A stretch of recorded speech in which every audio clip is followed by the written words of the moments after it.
Diqqat, ta'ziya. Taniqli aktyor Erkin Komilov oilasida og'ir judolik. Bugun katta yo'qotish bo'ldi.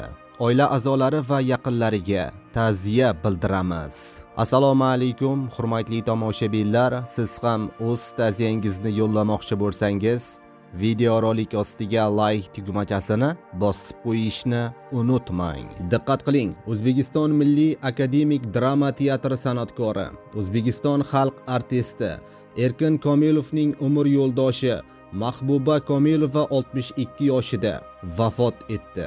Bu haqida O'zbek Milliy akademik drama teatri xabar berdi. Teatr jamoasi Erkin Komilov hamda uning oila a'zolariga hamdardlik bildirgan.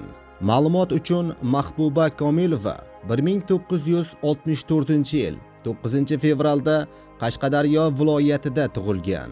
1987-yili O'zbekiston Davlat san'at va madaniyat universitetining rejissyorlik fakultetini tamomlagan. O'zbek Milliy akademik drama teatrida rejissyor yordamchisi bo'lib ishlagan edi. Biz kanalimiz nomidan oila a'zolari va yaqinlariga Allohdan go'zal sabr so'rab qolamiz.